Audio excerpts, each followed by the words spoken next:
మీకు రేవంత్ పాలన ఏ విధంగా ఉంది? మీకు నచ్చితే కనుక కామెంట్ తెలపాల్సిందిగా కోరుతున్నాను. ఇంకా నేను చెప్పబోయేది ఏంటంటే, ప్రతి ఎదవన సన్నాసి ఏమని కూస్తున్నాడంటే, బీఆర్ఎస్ దగ్గర మూట తీసుకున్నావా, అది తీసుకున్నా, ఇది తీసుకున్నా అంటున్నాడు. నేను సాఫ్ సీదా ఈ వీడియో ద్వారా చెప్తా ఉన్నాను. నేను ఒక జర్నలిస్టుకు ముందు ఓటు హక్కు వినియోగించుకున్న ఒక ఓటర్దారుణ్ణి. నేను బీఆర్ఎస్ పార్టీ జియో 46 రద్దు చేయడం వల్ల బాధించబడ్డ ఒక బాధితుణ్ణి. నేను బీఆర్ఎస్కు ఓటేయాల్సింది పోయి కాంగ్రెస్కు ఓటేసిన. మరి నా ఓటు హక్కుని నేను వినియోగించుకున్నందుకు, నా ఓటు హక్కుతోటి ఈరోజు కుర్చీని వెళుతున్న రేవంత్ రెడ్డిని, నాలాంటి జియో 46 బాధితులు రేవంత్ రెడ్డి ఎన్నుకున్నందుకు ఈరోజు ఆ ఓటుకు తగ్గట్టు ప్రశ్నించాలా వద్దా? బరాబర్ ప్రశ్నిస్తాం. ఓటు హక్కు పూర్తి స్థాయిలో 5 సంవత్సరాలు అయిపోయేదాకా ప్రశ్నిస్తానే ఉంటాం. ఎవరికైనా నొప్పి అనిపిస్తే కింద పెట్రోల్ పోసుకొని అంటించుకున్నా మాకేం బాధ లేదు. మీకు ఏమైనా నొప్పి, మేము మాట్లాడితే మీకు ఏమైనా నొప్పి అనిపిస్తే కాల్చుకోండి, పోడుచుకోండి, ఏమైనా చేసుకోండి. నేను మాత్రం ఈ ప్రభుత్వాన్ని బరాబర్ ప్రశ్నిస్తా. నా ఓపిక ఉన్నంత వరకు 5 సంవత్సరాల దాకా ఈ ప్రభుత్వాన్ని ఇదే విధంగా ప్రశ్నిస్తూ ఉంటా. ఎవడం చేసుకుంటాడో చేసుకోండి. అద్భుతంగా పాలిస్తున్నాం. ఢిల్లీలో మీడియాతో మాట్లాడిన సీఎం రేవంత్ రెడ్డి, రాష్ట్రంలో మంత్రుల శాఖలు పనిచేస్తున్నట్టు ఏ రాష్ట్రంలో పనిచేయడం లేదు. మంత్రిత్వ శాఖలు ఖాళీగా లేవు. గత ప్రభుత్వం కంటే అద్భుతంగా విద్యాశాఖ హోంశాఖకు నేను ఫుల్ టైం మినిస్టర్ని. 10th పరీక్షలు పెట్టలేదా, రిజల్ట్ ఇయ్యలేదా? రాజకీయ అనుకూల మీడియా తప్పుడు ప్రచారం. నేను 18 గంటలు పనిచేస్తే నొప్పెందుకు? బీజేపీ రాష్ట్రాల కంటే ఎక్కువగా కేంద్ర మంత్రులను కలుస్తున్నాం. త్వరలో ప్రధానమంత్రిని కూడా కలుస్తున్నాం. ఈ ముచ్చట ఏంటంటే, మీకు కూడా రేవంత్ రెడ్డి పాలన నచ్చకుంటే కింద కామెంట్ బాక్స్లో వేసుకోండి. నేను దాని గురించి కూడా ప్రస్తావించే ప్రయత్నం అయితే చేద్దాం. ఇక అద్భుతంగా పరిపాలిస్తున్నాం. అద్భుతంగా పరిపాలిస్తే రాష్ట్రంలో ఉన్న గురుకుల టీచర్లందరూ ఇంటి ముందు కొంగు చాచుకొని ఎందుకు అడుగుతారు రేవంత్ రెడ్డి? దాన్ని చూసి స్పందించకపోతేవి. మళ్ళీ మీడియాలో ఢిల్లీ కాడికి వచ్చినా కూడా ఏమని మాట్లాడుతుంటివి? మంత్రి శాఖ నేనే అన్నిటికీ బాస్ని, 18 గంటలు పనిచేస్తున్నా అని చెప్తున్నాను. ఢిల్లీలో మీడియాతో మాట్లాడిన సీఎం రేవంత్ రెడ్డి ఎప్పుడు సంసార సీతగారిని ముచ్చట్లే కానీ మరి రాష్ట్రంలో బాధింపబడుతున్నారో వారి గురించి ఎప్పుడైనా నోరిప్పావా? రేవంత్ రెడ్డి అధికారం నుంచి వచ్చినప్పటి నుంచి చూస్తా ఉన్నా. అసలు ముఖ్యమంత్రివా, రాక్షసునివా, ఏమనుకుంటున్నావు అసలు అని ప్రజలు ఈ విధంగా ప్రశ్నిస్తా ఉన్నా కూడా సమాధానం ఇవ్వట్లేదేంది? రాష్ట్రంలో మంత్రుల శాఖలు పనిచేస్తున్నట్టు ఏ రాష్ట్రంలో పనిచేయడం లేదు. మామూలు పని చేస్తా ఉన్నారా? కాళేశ్వరం మీద దుమ్ము పోస్తిరి, కేసీఆర్ మీద దుమ్ము పోస్తిరి, ఆయన చెడ్డీని కూడా వదలలేదు లాస్ట్కి. మీ అంతా మంత్రిత్వ శాఖలు పనిచేసినట్టు రాష్ట్రంలో ఎక్కడ కూడా పనిచేస్తలేవు. అంత జోర్దారుగా పనిచేస్తా ఉన్నారు మీరు.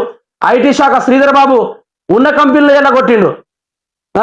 నీటిపారుదల శాఖ మంత్రి ఆంధ్రాకు సగం నాకు సగం అని పొత్తు పెట్టుకున్నాడు.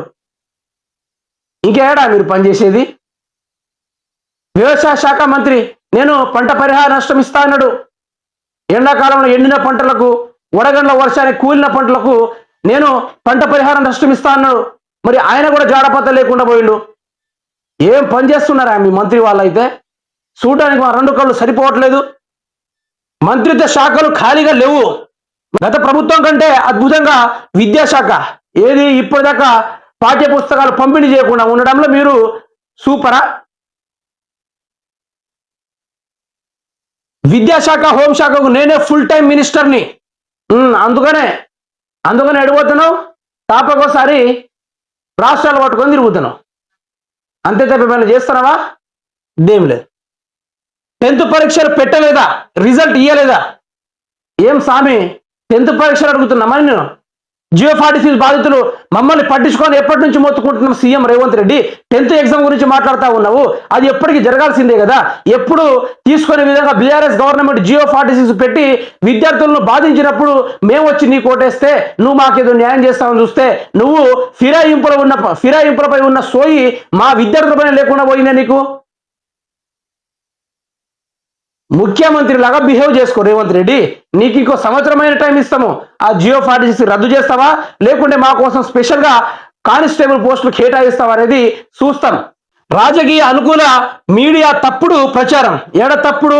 నువ్వు రాజకీయంగా నువ్వు సరిగా పరిపాలించకుంటే పరిపాలన ఈ విధంగా చేయాలని ఆ మీడియా నిన్ను క్వశ్చన్ చేస్తా ఉన్నాయి. అది కూడా నీకు అర్థం కాకుంటే ఇక నువ్వు ముఖ్యమంత్రి అయి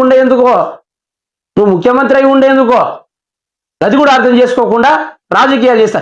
రాజకీయాలు చేసిందే నీ మీడియాలో రేవంత్ రెడ్డి. నువ్వు కొనుక్కున్నావా కొన్ని మీడియాలు? నువ్వు ఏం చేయకుండా చేసింది చేస్తున్నాడు ఇచ్చేసిండు పీకేసిండు అని రాస్తా ఉన్నాయి చూడు, గవి నీ మీడియాలు రాజకీయంగా పనిచేస్తున్నాయి. నీ కొన్ని మీడియాలు పనిచేస్తున్నాయి, నా లెక్క కొన్ని మీడియాలు పనిచేస్తున్నాయి చూడు. నీ యొక్క రాజకీయ పనులను గుర్తు తెచ్చేలా మేం చేస్తా ఉన్నాం. అది అర్థం చేసుకొని సాగు. నేను 18 గంటలు పని చేస్తే నొప్పి ఎందుకు? నువ్వు 18 గంటలు పని చేస్తే మాకు నొప్పి లేదు సామి. నువ్వు 18 గంటలు చేస్తా ఉన్నా కూడా ఇటు జియో 46 విద్యార్థులకు న్యాయం జరగట్లే, ఉద్యోగస్తులకు న్యాయం జరగట్లే. జాబులు కావాలని గురుకుల విద్యార్థులను ఇంటి ముందు కొంగు జాపుకొని అడుగుతున్నప్పుడు కూడా వాళ్ళ మీద నాకు జాలి పుట్టట్లే. కానీ ఈ రోజు నువ్వు 18 గంటలు పని చేస్తున్నా కూడా రాష్ట్రంలో రైతు బంధువు లేదు, రైతు రుణమాఫీ లేదు, రైతు భరోసా లేదు, విద్యార్థులకు ఉద్యోగాలు లేదు, నోటిఫికేషన్ లేకుండా 30,000 ఉద్యోగాలు ఇస్తా అంటివి, ఏదేదో అంటివి, నీకు వచ్చినట్టు నోట మాట్లాడుతూ ఉంటవి. నీ ముందు ప్రెస్ మీట్లు కూర్చొని ఉంటే గత ప్రభుత్వం ఏమన్నదని దాని గురించి మాట్లాడుతున్నావు తప్ప నీ ప్రభుత్వంలో ఏం తప్పులు పాల్పడుతున్నాయో, ప్రజలు ఎంత ఇబ్బంది పాల్పడుతున్నారో దాని గురించి నువ్వు మాట్లాడకుండా ఉంటున్నావు చూడు. అందుకు నువ్వు 18 గంటలను చెప్తా ఉంటే నాకు మండుతా ఉంది, నాలాంటి విద్యార్థులకు మండుతా ఉంది, నాలాంటి తెలంగాణ రాష్ట్ర ప్రజలకు మండుతా ఉంది. మరి ఏంది రేవంత్ రెడ్డి ముఖ్యమంత్రిలా 18 గంటలు మా కోసం పనిచేస్తున్నావా? నువ్వు పనిచేస్తే మరి ప్రజలు ఎందుకు నీ ఇంటి ముందు కొంగు పట్టుకొని సాచుకొని అడుగుతారు? ప్రజల ఇదొక పాయింట్ రాసుకోండి. బీజేపీ రాష్ట్రాల కంటే ఎక్కువగా కేంద్ర మంత్రులను కలుస్తున్నాం. కేంద్ర మంత్రులను కలిస్తే ఏందయ్యా నాకు అర్థం కావట్లేదు. నువ్వు కలిస్తే గెలిస్తే ఎవరిని కలవాలి? నరేంద్ర మోడీని కలవాలి. పెద్ద దిక్కుగా ఆయన వేళ్లు పెడితేనే కింద ఉన్న మంత్రులందరూ కదులుతారు. అలాంటిది పోయి నువ్వు మంత్రులను కలుస్తా ఉంటే మాకు ఇజ్జత్ అనిపిస్తుంది రేవంత్ సారు. ఇది ఎక్కడ రాజకీయం అని ఎవరైనా పోయి ప్రధానమంత్రిని కలుస్తారు, కానీ మా సార్ మాత్రము కేంద్ర మంత్రుల్ని కలుస్తా ఉన్నాడు. మరి ఇది కథ. త్వరలో ప్రధానమంత్రిని కూడా కలుస్తా. ఎప్పుడు వీళ్ళందరి దగ్గర ఫిరాయింపులు అయిపోయిన తర్వాత లాస్ట్కు ప్రధానమంత్రిని కలుస్తావు. ఇది నీ యొక్క ఉన్నతమైన ఆలోచన. ఇక తెలంగాణలో కాంగ్రెస్ పార్టీ అద్భుతంగా పరిపాలన చేస్తుందని ముఖ్యమంత్రి రేవంత్ రెడ్డి అన్నారు. కావాలనుకునే కొందరు తమ ప్రభుత్వం మీద బురద జల్లుతున్నారని మండిపడ్డారు. ఢిల్లీ పర్యటనలో ఉన్న ఆయన గురువారం ఉదయం మీడియాతో మాట్లాడారు. అయితే రేవంత్ రెడ్డి గత 10 సంవత్సరాలుగా ఆయనే ఎంతో ఆరాటంగా ఆయన బయట తిరగాలనుకున్నాడు. అసలు రేవంత్ రెడ్డి గారికి ముఖ్యమంత్రి పదవిలో కానీ టూరిజం శాఖ మంత్రిగా పనిస్తే ఆయన మాత్రం బ్రహ్మాండమైన పనులు చేసేటోడు అన్న ఒక అభిప్రాయం. ఎందుకంటే ఆయన ముఖ్యమంత్రిగా ఉండి ఇప్పటికీ 22 సార్లు ఆయన ఢిల్లీకి పోవడము, రావడము, వెళ్ళడము, ఫిరాయింపులపై ఉన్న సోయి ప్రజలపైన లేకుండా ఉండడం చూస్తూ ఉంటే రేవంత్ రెడ్డికి ముఖ్యమంత్రి పదవి కన్నా టూరిజం శాఖ మంత్రిగా పదవి ఇస్తే ఆయన బ్రహ్మాండమైన తన పాత్రను పోషించుకుంటూ రోజుకో రాష్ట్రానికి ఫిరాయింపుకుంటూ రాష్ట్రంలో ఉన్న వారి యొక్క సమస్యలను మరకాడబెడుతూ ఈ విధంగా అద్భుతమైన విస్ఫుటన చేసుకుంటా ఎక్కడెక్కడ కొండలు ఉన్నాయి, గుట్టలు ఉన్నాయి, వాటర్ ఫాల్స్ ఉన్నాయి, ఎక్కడ చారిత్ర కట్టడాలు ఉన్నాయనే దాని గురించి రేవంత్ రెడ్డి బాగా పరిశీలించి వచ్చేటోడు. మన రాష్ట్రంలో ఇచ్చిన పదవికి ఆయన కట్టుబడి ఆయన పనికి తగ్గట్టు నియంత్రించుకొని ఆయన సంతోషంగా మనకు సంభవించేవాడు. కానీ రేవంత్ రెడ్డికి ముఖ్యమంత్రి పదవి ఇస్తే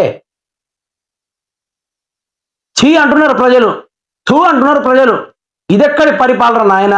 ప్రజల్ని పరిపాలించకుంటే రాజీనామా చేయని ఇంటి ముందు ధర్నాలు చేస్తూ ఉంటే ఆ మీడియా వాళ్ళని కూడా మీడియా తీయకుండా కొందరు పోలీసులు అడ్డుకుంటా ఉన్నారు. ఏ రోజైనా మీడియా మీద చేయెత్తిన పోలీసు ఉన్నాడా? కానీ కాంగ్రెస్ పరిపాలన మీడియా మీద చేయెత్తే పోలీసు వాళ్ళు వచ్చి ఈ రోజైతే మరి ఈ తీరుగా వంతెన కొనసాగుతా ఉంది. ప్రజలారా, దయచేసి రేవంత్ రెడ్డి పరిపాలన నీకు నిజంగా నచ్చి ఉంటే, రేవంత్ రెడ్డి పరిపాలన 18 గంటల పరిపాలన మీకు నిజంగా నచ్చి ఉంటే దయచేసి కింద కామెంట్ బాక్స్లో కామెంట్ తెలపండి.